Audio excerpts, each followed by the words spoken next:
My whole life, I've had a dream, and with this farm, I hope to achieve it. When we travel abroad, we see a variety of produce everywhere, but we haven't managed to produce it in Kuwait. I'm very proud. I'm proud that I have a friend who runs her own farm, who can do these things as we collaborate and come up with new ideas and new creations. To be honest, I see international cuisines opening up here in Kuwait. We even have local Kuwaiti chefs working here who studied in prestigious universities abroad. When we compare, as Kuwaitis, the food culture has changed. Today we are headed in a beautiful direction.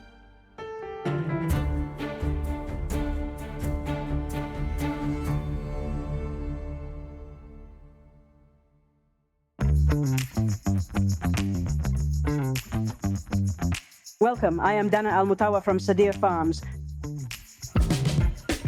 Our beginnings go back to the year 2000.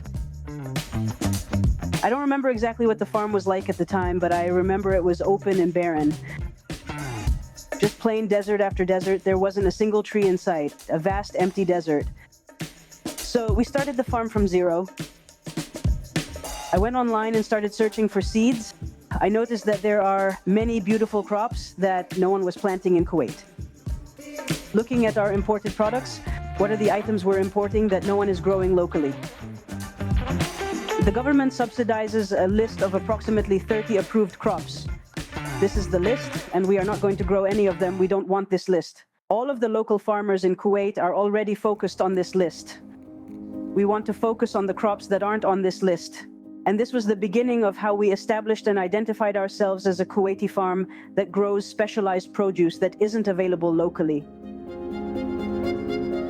We noticed that there was a growing incentive to turn towards local produce that competed with imported crops in terms of quality. They want to try new things as well. At that time, we then thought, okay, let's see what else we can do with this farm. So my father was convinced, and so was I, and we decided to open our greenhouses.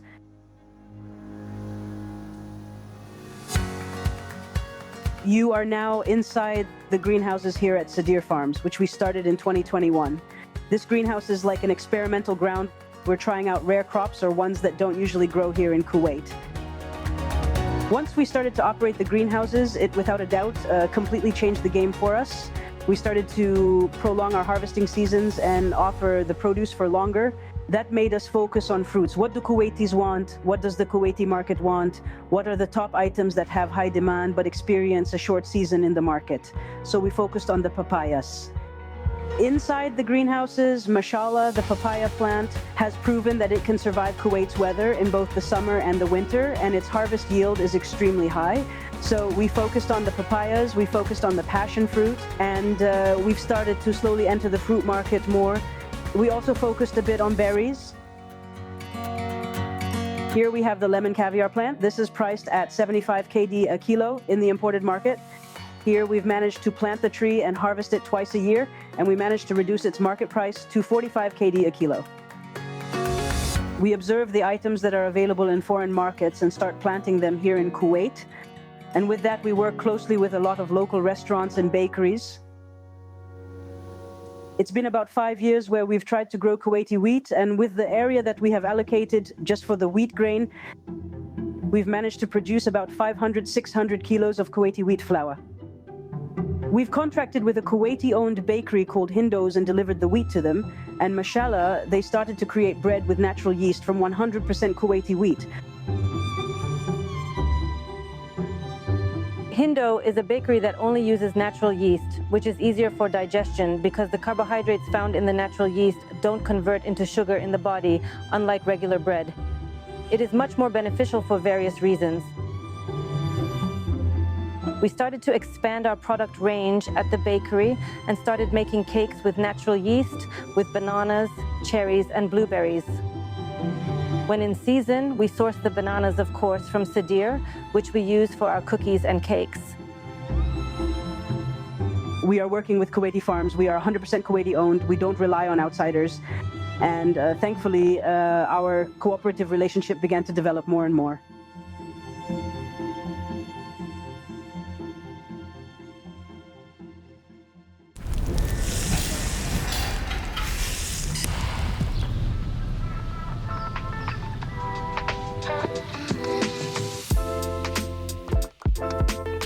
Mubarak Razouki here, CEO of Razzmatazz. Under us, we have Oak and Smoke, of course, the restaurant we're currently in, and we have Kings of Majd. The first time I tried smoked barbecue, specifically Texan barbecue, was in a restaurant called Rudy's Barbecue. To be honest, I was extremely impressed when I tried it the first time. The meat was well done and cooked for no less than 12 hours. And the meat was surprisingly tender. It was sort of burnt from the outside, or let's say it had a darkened outer layer. I was amazed by the cooking process. Here we have the grills, and we have the smokers that we cook the ribs and meat in. It's the hot air in it that's cooking the meat inside. The smoke is doing all of the cooking, and there's no gas or electricity being used in the cooking process at all. So this batch of meat here will smoke for another 8 hours or so, and it will be ready to serve for dinner later in the night.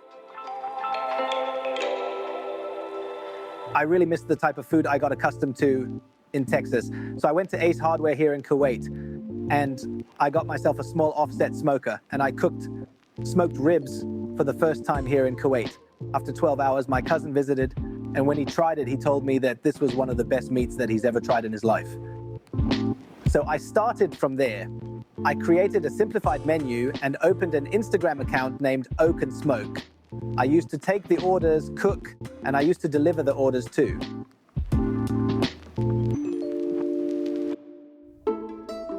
There were dishes that we wanted to include in Oak and Smoke, but they didn't fit the theme of Oak and Smoke. It was here where we opened the door to Kings of Majd. The ambition for the future was to make it one of the best restaurants in Kuwait, in the Gulf, in Asia, and God willing, the whole world. All right, we are here in Kings of Majd, and I'll show you around our kitchen. Maillard is a French term that refers to cooking with direct heat or grilling. It's a chemical reaction of sorts that occurs with the food itself. It's the act of toasting, for example, when you turn bread to toast. That's the Maillard reaction.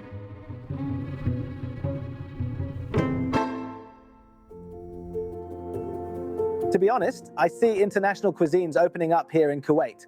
We even have local Kuwaiti chefs working here who studied in prestigious universities abroad and graduated with cooking-related degrees. And to be honest, they're coming back to cook in Kuwait, and because of this, the standards are really getting higher.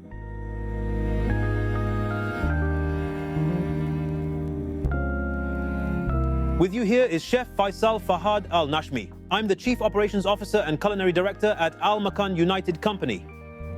We have Upper Street, Matchbox, Franco, San Ristorante, and Table Otto. We started our journey in 2014, and that was with the opening of our first branch. And ever since 2014, year after year, we expanded with more restaurants and concepts. Today, when we ask ourselves the question, how do you evaluate a restaurant? Or what makes a great restaurant? That's something we, without fail, hear every day. I feel that for you to determine if a restaurant is good, is that if it sticks in your mind, we call it senses. If all the senses are stimulated in a good way, then I'm still going to remember it after a year or two. I'll remember the aromas of the restaurant, I'll remember the decor of the restaurant, and its quality of service. I see this as the metric today to determine if a restaurant is successful.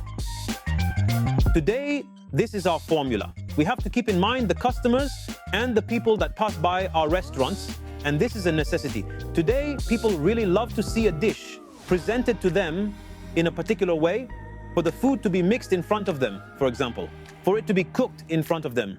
This is suspense. We are building an interaction with the customer. Ultimately, this all develops into an experience. A restaurant once brought me a dish that was smoking. I remember it because it engaged my senses. The smoke didn't add to the taste, so what did it add? A show.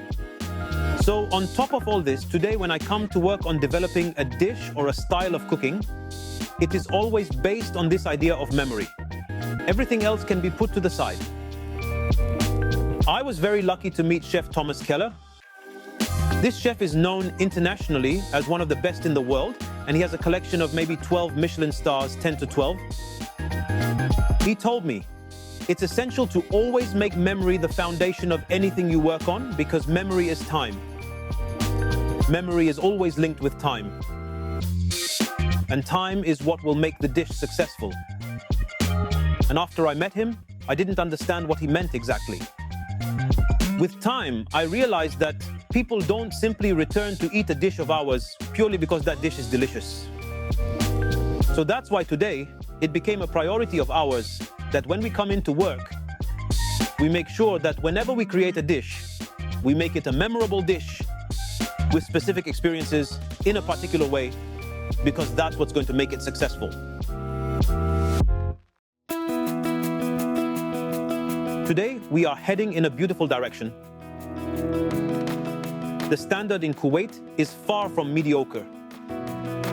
When we develop dishes or come to cook, it has to be done at a world-class level. The food sector is big, and the increase in restaurants is providing a great opportunity for Kuwaitis to work. The food culture as a whole has changed. Today, the entire foundation of it has changed. 10 years ago, I would never have expected that this would happen with the restaurants here, or let's say the Kuwaiti food market in general. For the 10 years ahead, 20 years ahead, I'm sure that the market will continue to change, because the food culture today is not like before. We want to put Kuwait on a path forward. When we compare as Kuwaitis, we are creators, we Kuwaitis work with our hands, and we love to embrace change.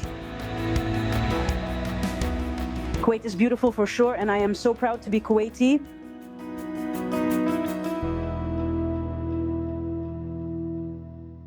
Mubarak, take one. أهلا وسهلا معكم دانا مطوع من مزرعة سدير. I forgot. Okay. Words you gave me. I know, I'm so sorry. I'm so sorry. It's impossible. My name is Faisal. Wait. كويتي ما قلت لي والله. اوكي كلها بالعربي ها. اوكي كلها بالعربي ماشي اوكي. No worries. كان معاي بالجامعة زين.